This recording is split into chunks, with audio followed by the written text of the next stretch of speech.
الحمدللہ رب العالمین والصلاة والسلام علی سید الانبیاء والمرسلین اما بعد فاعوذ باللہ من الشیطان الرجیم بسم اللہ الرحمن الرحیم۔ سورہ نور کی آیت نمبر 31 کی تفسیر چل رہی تھی، جس میں اللہ تبارک و تعالیٰ نے اولاً مومنہ خواتین کو نگاہوں کے جھکا کر رکھنے کا حکم ارشاد فرمایا، اپنی پارسائی کی حفاظت کا حکم دیا، پھر ارشاد فرمایا کہ عورتیں اپنی زینت کو ظاہر نہ کریں مگر جو خود بخود ظاہر ہو جائے باوجود حفاظت کے، غیر ارادی طور پر، یا مطلب حالات ایسے ہیں یا ماحول ایسا ہے کہ جس میں خود بخود کو زینت ظاہر ہو جاتی ہے تو اس میں قابل گرفت نہیں ہے۔ اور مزید حکم فرمایا کہ اپنے گریبانوں پر اپنے دوپٹے ڈال کر رکھیں، یعنی کوئی موٹی چادر سے اپنے بدن کو چھپا کر رکھیں، اور اپنی زینتوں کو چند اشخاص کے علاوہ کسی کے سامنے ظاہر نہ کریں۔ ان اشخاص میں سب سے پہلے شوہروں کا تذکرہ فرمایا، پھر باپ، دادا، نانا وغیرہ شامل ہیں، اس کے بعد سسر، پھر بیٹے، پھر ستیلے بیٹے، پھر بھائی، پھر بھائی کے بچے، پھر بہن کی بیٹے جو ہیں، اور پھر اپنے دین کی جو عورتیں ہیں، مسلمان عورتیں، بشرطے کہ وہ آوارہ وغیرہ نہ ہوں، اس پہ پورا میں نے آپ کو تفصیل عرض کی تھی، اور اپنی جو لونڈیاں ہیں، گھر کی جو کنیزیں، آج کل کے نوکرانی کو اس پر قیاس آپ کر سکتے ہیں، چلے نوکرانی بھی جو گھر کی ہوں، بشرطے کہ وہ اپنی مالکن کے اوصاف غیر مردوں کے سامنے بیان نہ کریں تو ان کے سامنے بھی آنے میں شرعاً کوئی حرج نہیں ہے۔ اسی طرح گھر کے ایسے نوکر جو مرد ہوں اور بہت ہی زیادہ بوڑھے ہوں کہ ان میں شہوت وغیرہ نہ ہو، ان کے سامنے بھی آ سکتے ہیں۔ تو یہاں تک یہ بات بیان ہو گئی تھی۔ آگے ارشاد فرمایا او الطفل الذین لم یظہروا علی عورات النساء، یا بچے وہ جو نہیں مطلب خبر نہیں رکھتے ہیں، وہ نہیں جانتے ہیں عورتوں کی شرم کی چیزوں کو، یعنی عورتوں کے جو شرم کے مقامات ہیں، اتنے چھوٹے بچے کہ ان کو اس کا کوئی شعور حاصل نہیں ہے، تو بچوں سے بھی کوئی پردہ نہیں ہوتا، اور عورت ان کے سامنے اپنی زینت کو ظاہر کر سکتی ہے، بے پردہ ان کے سامنے بھی آ سکتی ہے۔ وَلَا يَضْرِبْنَ بِأَرْجُلِهِنَّ، اور یہ عورتیں اپنے پاؤں زمین پر زور سے نہ رکھیں، زور سے نہ ماریں، لِيُعْلَمَ مَا يُخْفِينَ مِن زِينَتِهِنَّ، تاکہ جان لیا جائے وہ جو پوشیدہ ہے، چھپا ہوا ہے ان کا سنگھار یا ان کی زینت۔ یعنی جیسے پیروں کے اندر عورتیں بعض اوقات جھانجھ وغیرہ پہنتی ہیں تو ان کے لیے خصوصاً یہ حکم ہے، یا کوئی بھی ایسی علامت کہ اگر عورت پاؤں زمین پر رکھے تو اس سے اس کی کسی زینت کا اظہار ہو جاتا ہو تو اس کو شریعت نے منع کیا۔ اس سے فقہاء نے استدلال مزید یہ کیا ہے کہ جب عورت کی جھانجھ وغیرہ کے بارے میں حکم یہ دیا کہ عورت زور سے اپنا پیر نہ رکھے، کیونکہ اس کی وجہ سے اس کی موجودگی کا احساس پیدا ہوگا، اور اس کی موجودگی کے احساس کی وجہ سے کسی کے ذہن میں اس کا تصور پیدا ہوگا جو غلط خیال کی طرف لے جا سکتا ہے، تو اسی پر قیاس کر کے فرمایا کہ عورت کی آواز بھی عورت ہے، وہ بلند آواز سے غیر مردوں کے سامنے کلام نہ کرے یا کوئی ایسی چیز نہ پڑھے کہ اس کو سننے کے بعد مردوں کا ذہن اس کی طرف مائل ہو، اس لیے عورت کو آواز پست رکھنے کا حکم ہوتا ہے۔ تو یہاں تک جو چیزیں بیان ہوئیں یہ باطن کی حفاظت کے لیے بہت ضروری ہیں، اور موجودہ دور کے اعتبار سے بھی اس پر توجہ کرنی چاہیے کہ اللہ نے عورتوں کو نگاہیں جھکا کر رکھنے کا حکم دیا۔ اب جو خواتین کہتی ہیں کہ جی نگاہیں آزاد چھوڑ دینی چاہیے، اور جو منع کرے وہ آج کے یہ مولوی حضرات ہیں، یہ غلط ہے، یہ قرآن کا حکم ہے۔ اسی طرح اللہ تعالیٰ نے پردے کا حکم دیا، اپنی زینت کو چھپانے کا حکم دیا، لہٰذا اس کی بھی پیروی کرنی چاہیے۔ اور جب اللہ تعالیٰ نے پاؤں کو زمین پر زور سے رکھنے کو منع فرما دیا تو پھر رقص کرنا، ڈانس کرنا یہ کس طرح جائز ہو سکتا ہے، اس پر بھی ہمیں توجہ کرنی چاہیے۔ لہٰذا یہ تمام چیزیں قرآن سے ثابت ہیں، ان کا ہمیں خیال رکھنا چاہیے، اور اللہ تبارک و تعالیٰ نے عورت کو پوشیدہ رکھنا ہی محبوب رکھا ہے، تو خواتین کو چاہیے کہ اپنے آپ کو پوشیدہ رکھیں۔ یہاں تھوڑی سی بات میں مزید عرض کر دیتا ہوں، پھر ہم آیت کے اگلے حصے کی طرف چلیں گے، کہ ایک ہوتا ہے عورت کا مرد کو دیکھنا، اور ایک ہوتا ہے مرد کا عورت کو دیکھنا۔ مرد اگر اس کی کوئی محرم ہے، ایک تو ہے کہ مرد کی زوجہ، پہلے ہم مرد کے دیکھنے کی طرف کرتے ہیں، تو بیوی کے اوپر تو مرد نگاہ ڈال سکتا ہے، اس کی کوئی اس کو مناعت نہیں ہے۔ دوسرا اس کی محرم خواتین ہوتی ہیں، جیسے والدہ ہیں، بہنیں وغیرہ ہیں، ان سے بھی مرد کا کوئی پردہ نہیں ہوتا، لیکن ان کے جو ستر کے مقامات ہیں ان کے اوپر نگاہ نہیں ڈال سکتے، باقی بدن پر نگاہ ڈال سکتے ہیں۔ اور ایک ہوتی ہے اجنبیہ عورت، یعنی چاہے وہ کزن ہی کیوں نہ ہو، خالہ کی لڑکی ہے، پھپھی کی لڑکی ہے، جن سے ان کی شادی ہو سکتی ہے، جس کو آپ نامحرم کہتے ہیں، تو اس کو تو بالکل مطلقاً دیکھنا منع ہوتا ہے۔ مرد کے لیے حکم یہی ہے کہ چاہے اس کے دل میں برا خیال ہو یا نہ ہو، وہ ایسی عورتوں کو نہیں دیکھ سکتا ہے۔ ہاں، بعض صورتوں میں استثناء ہوتا ہے، مثال کے طور پہ کوئی جج ہے، وکیل ہے، قاضی وغیرہ ہے، گواہ ہے، تو یہ عورتوں کو دیکھ سکتے ہیں، گواہ کو گواہی دینی ہے، دیکھنے کے بعد جج جو ہے وہ عورت کو دیکھے گا تو اس پر جرح وغیرہ کرے گا، ان کے لیے جائز ہوتا ہے۔ اسی طرح اگر ڈاکٹر ہے، وہ مطلب عورت کا چیک اپ کر رہا ہے تو وہ بالکل بقدر ضرورت عورت کی طرف دیکھ سکتا ہے، اس کی شرعاً ممانعت نہیں ہے۔ یوں ہی ایک صحابی تھے، نبی کریم صلی اللہ علیہ وسلم کی خدمت میں حاضر ہوئے، عرض کی یا رسول اللہ صلی اللہ علیہ وسلم، میں ایک عورت سے شادی کرنا چاہتا ہوں۔ تو آپ نے ارشاد فرمایا کہ کیا تم نے اس کو دیکھ لیا ہے؟ عرض کیا کہ نہیں۔ تو فرمایا پہلے اس کو دیکھ لو، اس لیے کہ یہ دیکھ لینا شادی کے بعد تمہارے لیے موافقت اور محبت میں اضافے کا سبب بنے گا۔ تو اس لیے جس عورت سے مرد کا نکاح ہونے والا ہو، اسے بھی وہ اس کے چہرے پہ نگاہ ڈال سکتا ہے، کیونکہ چہرہ ایک جسم کے اندر نمایاں حیثیت رکھتا ہے اور اس کی طرف انسان کا عموماً دل کا میلان ہوتا ہے، تو نبی کریم نے خود اس کی اجازت مرحمت فرمائی۔ لیکن بعض گھر ایسے ہوتے ہیں کہ جس میں وہ اجازت نہیں دیتے ہیں، ایسی صورت میں پھر کسی خاتون کو بھیج کر دکھوا لیا جائے تو بہتر ہے۔ ویسے اس کی شرعاً اجازت ہے کہ اگر لڑکا شادی سے پہلے لڑکی کو دیکھنا چاہے تو یہ منع نہیں ہے، وہ بقدر ضرورت دیکھ سکتا ہے، یعنی چہرے پہ نگاہ ڈال سکتا ہے، یہ دیکھنا جائز ہوتا ہے۔ اب دوسرا معاملہ ہے عورت کا مرد کو دیکھنا۔ تو جو بیوی ہے وہ شوہر کو دیکھ سکتی ہے، بالکل اس میں کوئی پردہ نہیں ہے۔ اس کے علاوہ محرم جیسے یہ سب ذکر کیے گئے، والد ہیں، دادا ہیں، سسر ہیں، تو ان کے بھی جو ستر کے مقامات ہیں ان پہ نگاہ نہیں ڈال سکتی ہیں، باقی ان سے کوئی پردہ نہیں ہے، وہ ان کو دیکھ بھی سکتی ہیں، ان کے سامنے بے پردہ آ بھی سکتی ہیں۔ تیسرا ہوتا ہے نامحرم، یعنی جیسے کزنز وغیرہ ہیں، اجنبی مرد ہیں، ان کو عورت اگر دیکھے تو اس میں فقہا کا یہ قول مذکور ہے، اور یہ دلائل ہیں احادیث وغیرہ کے اندر، صحابیات کے عمل اس سے ثابت ہیں کہ اگر عورت بری نگاہ سے مرد کو نہ دیکھے تو اس کے لیے دیکھنا شرعاً جائز ہے۔ ہاں، بری نیت کے ساتھ، شہوت کے ساتھ، غلط ارادے کے ساتھ دیکھے گی تو گناہ اور حرام ہے۔ پہلے دور میں صحابیات ہوتی تھیں، آپ کو معلوم ہے کہ وہ غزوات میں ساتھ جاتی تھیں اور وہاں پر وہ مرہم پٹی کیا کرتی تھیں، اور نامحرم مردوں کی مرہم پٹی کرتی تھی، ضرورت تھی۔ اسی طرح اگر کوئی عورت ہیں کہ وہ اس طرح کے کوئی پیشہ اختیار کیے ہوئے ہیں کہ جہاں پر مرہم پٹی وغیرہ ان کو کرنی ہے، ضرورت ہے، تو وہاں پر بھی وہ بقدر ضرورت مرد کو دیکھ سکتی ہیں۔ اسی طرح کوئی معظم دینی ہیں، شیخ ہیں، پیر ہیں، عالم ہیں، مفتی ہیں، اگر ان کو دیکھ کر کوئی برا ارادہ دل میں پیدا نہیں ہوتا، پاکیزگی ہی رہتی ہے، تو ایسے اشخاص کا دیکھنا باعث برکت ہے، اس میں کوئی حرج نہیں، شریعت اس سے منع نہیں کرتی ہے، دیکھ سکتے ہیں، کیونکہ صحابیات بھی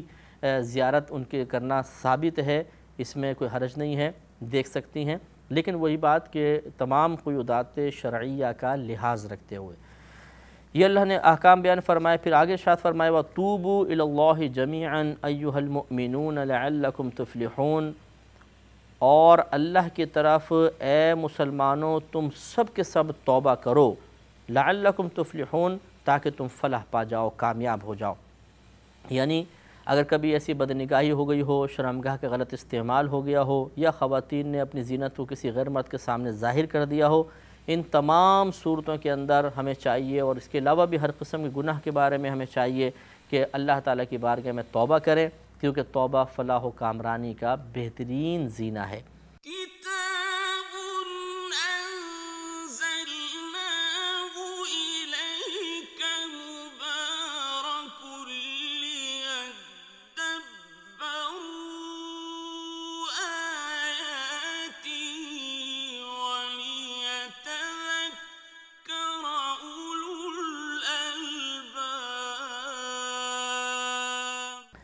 اب چونکہ توبہ کا ذکر آ گیا تو تھوڑے سے توبہ کے بارے میں کلام عرض کر دیتا ہوں۔ توبہ کا مطلب ہوتا ہے رجوع کرنا۔ جب آدمی گویا کہ رجوع کا مطلب لوٹنا، واپس آنا، تو جب آدمی گناہ کرتا ہے تو گویا وہ بارگاہ الہی سے دور ہو جاتا ہے، پھر جب وہ توبہ کرتا ہے تو گویا وہ واپس لوٹ رہا ہے اللہ تعالیٰ کی بارگاہ کی طرف، اس لیے اس کو توبہ کہتے ہیں، کیونکہ توبہ سے انسان پھر دوبارہ اللہ کی طرف مائل ہو جاتا ہے۔ توبہ جو ہے وہ خالی کان پکڑنے کا نام نہیں ہے، یا زبان سے رسمی طور پر الفاظ کے نکالنے کا نام نہیں ہے کہ زبان سے الفاظ نکل رہے ہیں اور دل ساتھ نہیں دے رہا، دل راضی نہیں ہے، زبان سے خالی الفاظ نکال رہے ہیں، تو یہ توبہ نہیں ہوتی۔ بلکہ توبہ کی 3 شرائط ہوتی ہیں، جب تک یہ نہیں پائی جائیں گی ہم انسان کی توبہ کو توبہ نہیں کہیں گے۔ پہلا تو یہ کہ انسان سے جس گناہ پر وہ توبہ کر رہا ہے وہ سابقہ زندگی میں گناہ سرزد ہوا ہو۔ دوسرا، وہ جو انسان توبہ کر رہا ہے وہ فقط اللہ تبارک و تعالی کے خوف کی وجہ سے ہو۔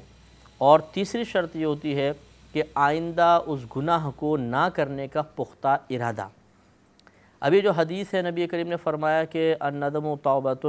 کہ ندامت ہی توبہ ہے، تو اس کا مطلب یہ ہے کہ ندامت انسان کو توبہ کی طرف لے کر آتی ہے، شرمسار ہونا، نادم ہونا، یہ توبہ کی طرف مائل کرتا ہے۔ ایسا نہیں کہ صرف نادم ہوئے تو پھر ختم بس، بلکہ یہ شرائط ہونی چاہیے۔ انسان گناہ کر کے نادم ہوا، شرمندہ ہوا، اب وہ پختہ دل میں ارادہ کرے کہ آئندہ کبھی یہ گناہ نہیں کروں گا، یہ ارادہ فقط اللہ کے خوف کی وجہ سے ہو، تو بس یہ توبہ ہے، آئندہ نہ کرنے کا ارادہ۔ ہاں، زبان سے الفاظ بھی ادا کر دیں کہ اللہ تعالیٰ میں تیری بارگاہ میں اپنے فلاں گناہ سے توبہ کرتا ہوں، آئندہ میں ایسا گناہ نہیں کروں گا، تو انشاءاللہ عز و جل وہ گناہ بالکل معاف کر دیا جائے گا۔ بلکہ نبی کریم صلی اللہ علیہ وسلم نے ارشاد فرمایا کہ اپنے گناہوں سے توبہ کرنے والا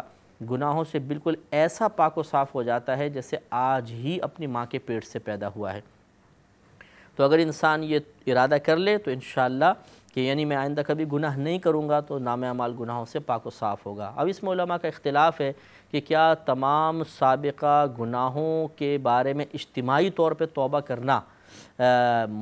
یہ جائز ہے کہ نہیں، یعنی اے اللہ جتنے میں نے گناہ کیے میں سب کو چھوڑنے کا ارادہ کرتا ہوں، گناہوں کو شمار نہ کرے، تو کیا یہ توبہ سب کے حق میں مقبول ہوگی، یا ایک ایک گناہ کو وہ ذہن میں لے کر آئے اور اس کو چھوڑنے کا باقاعدہ ارادہ کرے؟ تو دونوں اقوال موجود ہیں۔ بہتر یہی ہے کہ انسان اپنے ہر گناہ کو، مثال کے طور پہ ہر گناہ سے مراد یہ نہیں کہ ایک ایک چیز کو یاد رکھے، بلکہ آنکھوں سے جتنے گناہ ہوئے ان کے بارے میں توبہ کر لیں کہ آئندہ آنکھ کا غلط استعمال نہیں کروں گا، کان کا، زبان کا، ہاتھوں کا، شرمگاہ کا، ذہن کا، قلب کا، مال کا غلط استعمال نہیں کروں گا، اپنی کسی صلاحیت کا جو اللہ نے خوبی عطا فرمائی، بعض اوقات انسان اپنی خوبی کو بنیاد بنا کر اور پھر گناہ کے کام کرتا ہے۔ تو اس طرح مطلب ایک مین چیز جس کے نیچے ہزاروں اور صورتیں پیدا ہو سکتی ہیں، لیکن وہ تمام صورتیں کسی ایک پوائنٹ پر آ کر مجتمع ہو جاتی ہیں، اس پوائنٹ کو کم از کم یاد کر کے انسان توبہ کرے گا تو اللہ تبارک و تعالی گناہ کو معاف فرما دے گا۔ یہ بھی یاد رکھیے کہ توبہ جو ہے وہ مختلف گناہوں کی مختلف انداز سے ہوتی ہے۔ اولاً ہم توبہ کی 2 قسمیں کرتے ہیں، ایک تو ان گناہوں سے توبہ کہ جو گناہ بندے اور اللہ کے درمیان ہیں، اور ایک وہ گناہ جو بندے اور بندے کے درمیان ہیں۔ جو اللہ اور بندے کے درمیان ہے ان کو سمجھ لیجئے کہ حقوق اللہ میں کوتاہی کا انسان مرتکب ہوا، اور جو بندوں کے درمیان گناہ کہلاتے ہیں، بندوں کے ساتھ گناہ، تو گویا کہ ہم نے حقوق العباد میں کوتاہی کا ارتکاب کیا۔ تو حقوق اللہ میں سے جو کوتاہی ہوئی ان سے توبہ کا طریقہ بھی مختلف ہوتا ہے۔ سب سے پہلے دیکھا جاتا ہے کہ کیا ہم نے کوئی ایسا فعل کیا ہے جو ہمارے اور اللہ کے درمیان اور گناہ ہے۔ مثال کے طور پہ معاذ اللہ کسی نے شراب پی لی، تو اس میں کسی بندے کا حق کوئی سلب نہیں کیا، بلکہ اس نے ایک ایسے فعل کا ارتکاب کر لیا جو ممنوع تھا، اور یہ اس کے اور اللہ کے درمیان ہے۔ اس کے لیے فقط اتنا ہی ہوتا ہے کہ یہ نادم ہو، شرمندہ ہو، زبان سے توبہ کے الفاظ ادا کرے، دل میں ارادہ کر لے پختہ کہ آئندہ کبھی یہ گناہ نہیں کروں گا، تو انشاءاللہ مٹ جائے گا۔ دوسرا ہوتا ہے اللہ تعالیٰ کی فرض یا واجب کردہ کسی عبادت میں کوتاہی کا مرتکب ہونا، جیسے مثال کے طور پہ نماز قضا کر دی، رمضان کے روزے نہیں رکھے ہیں، زکوٰۃ ادا نہیں کی، فطر ادا نہیں کیا، باوجود قدرت، مالی کے نصاب ہونے کے باوجود، تمام شرائط کے موجود ہونے کے باوجود قربانی نہیں کی۔ تو جہاں ایسی عبادت ہوتی ہیں، ہم پہلے مالی کو ہٹا دیتے ہیں، جو جسمانی عبادات ہوتی ہیں اس میں یہ توبہ تو ہوگی، یعنی وہی جو فرمایا عرض کیا کہ نادم ہو کر، شرمندہ ہو کر آئندہ کے لیے پختہ ارادہ کریں کہ اب کبھی نماز قضا نہیں ہوگی، اور اللہ کی بارگاہ میں زبان سے ادا بھی کر لیں، لیکن اتنا ہی کافی نہیں ہوتا، بلکہ اب ان نمازوں کو ادا بھی کرنا ہوگا۔ اگر روزے ہیں تو ان کو ادا کرنا ہوگا۔ اسی طریقے سے اگر مالی عبادت میں کوتاہی کے مرتکب ہوئے ہیں، جیسے زکوٰۃ ہے، فطرہ ہے، تو اس میں توبہ کے ساتھ ساتھ ان کو ادا بھی کرنا ہوگا۔ زکوٰۃ اگر پچھلے سالوں کی رہ گئی ہے تو ایسا نہیں کہ ہم صرف توبہ کر لیں اور وہ ادا نہ کریں اور سوچیں کہ بس ادائیگی معاف ہو گئی، ایسا نہیں ہے، بلکہ ادائیگی تو کرنی پڑے گی۔ کسی سال کی قربانی رہ گئی ہے تو ایک قربانی، جتنی قربانی رہ گئی ہیں اتنے صدقہ دینا ہوگا، یعنی مثال کے طور پر ایک جانور کی جتنی قیمت ہے وہ آپ بعد میں صدقہ کریں گے، کیوں قربانی کی قضا نہیں ہوتی ہے۔ اس طرح زکوٰۃ رہ گئی تو زکوٰۃ ادا کرنی پڑے گی۔ جو مالی عبادت میں کوتاہی کا ارتکاب ہوتا ہے اس میں زبانی توبہ کے ساتھ ساتھ اس مال کو خرچ بھی کرنا پڑتا ہے، تب توبہ کامل ہوگی۔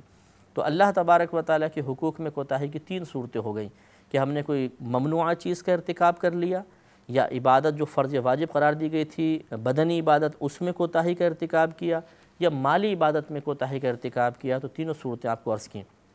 اب بندوں کے حق کی طرف آ جائیے کہ بندوں کے حقوق میں کوتاہی کی بھی 3 صورتیں ہوتی ہیں۔ ہم نے کسی کو مالی لحاظ سے تکلیف پہنچائی، جسمانی لحاظ سے تکلیف پہنچائی، روحانی لحاظ سے تکلیف پہنچائی۔ اگر تو ہم نے روحانی تکلیف پہنچائی، برا بھلا کہا، تو اس میں اللہ کی بارگاہ میں توبہ کرنے کے ساتھ ساتھ اس شخص سے معافی بھی طلب کرنی ہوگی۔ وہ معاف کر دے تو بہت اچھی بات ہے، گناہ معاف ہو جائے گا انشاءاللہ۔ اور اگر وہ معاف نہیں کرتا تو پھر اس کے لیے کثرت سے استغفار کرتے رہیں اور اسے ایصال ثواب کرتے رہیں، تو انشاءاللہ اللہ کی رحمت سے امید ہے کہ اللہ تعالیٰ میدان محشر میں اس کو راضی فرما دے گا، لیکن اس سے معافی ضرور مانگنی پڑے گی۔ جسمانی اگر تکلیف پہنچائی ہے تو اس کے لیے بعض صورتوں میں قصاص اور دیت ہوتا ہے۔ آپ نے کسی جان کو ضائع کیا جان بوجھ کر تو جان کے بدلے میں جان ہے، خطاً ہو گیا تو اس میں دیت کے مسائل ہیں، کچھ مال وغیرہ دینا پڑتا ہے اور زبان سے بھی توبہ بھی کرنی پڑتی ہے، تب کہیں جا کے توبہ مقبول ہوتی ہے۔ یا آپ نے ویسے کسی کو مکہ مار دیا اور تکلیف پہنچائی تو پھر اللہ کی بارگاہ میں توبہ کے ساتھ ساتھ اس سے معافی بھی طلب کرنی ہوگی۔ وہ معاف کرے گا تو پھر انشاءاللہ بری ذمہ ہوں گے، اور معاف نہ کرے تو وہی صورت ہے کہ استغفار کرتے رہے، ایصال ثواب کرتے رہے، انشاءاللہ اللہ تعالیٰ بروز قیامت اس کو راضی کر دے گا۔ اور تیسری صورت ہے کہ ہم نے کسی کا مال دبا لیا۔ اس میں یہ ہوگی صورت کہ ہم پہلے اللہ کی بارگاہ میں توبہ کریں، اس کے بعد اس شخص سے جا کے معافی طلب کریں، کیونکہ ہم نے اتنے عرصے اس کو مال سے محروم رکھا، اس کی معافی، اور پھر یہ مال اس کو دینا پڑے گا جتنا مال اس کا ضبط کیا۔ اور بالفرض اگر ہم مال دینے پر قادر نہیں ہیں تو اس سے معاف کروائیں۔ مثال کے طور پہ کسی کی چوری کر لی تھی، اب اتنا پیسہ ہی نہیں ہے کہ وہ چوری شدہ مال واپس کیا جائے، تو اس سے جا کے معذرت طلب کر کے اس سے ریکویسٹ کی جائے کہ بھئی آپ وہ مال معاف کر دیں تو آپ کی بڑی مہربانی ہوگی۔ اگر وہ معاف کر دیتا ہے تو بری ذمہ ہو جائیں گے، اگر معاف نہیں کرتا تو مال دینا ہی پڑے گا۔ اب زندگی میں موقع مل گیا تو ٹھیک، نہیں ملا اور ہم دینے کا ارادہ رکھتے تھے تو امید ہے اللہ کی ذات پاک سے کہ میدان محشر میں اللہ تعالیٰ اسے ہم سے راضی فرما دے گا۔ اس لیے ان امور پہ ذرا توجہ کرنا بہت ضروری ہے۔ اس ایک دفعہ ہم پھر دہرائیں گے لیکن اگلے پروگرام میں۔ وآخر دعوانا ان الحمد للہ رب العالمین۔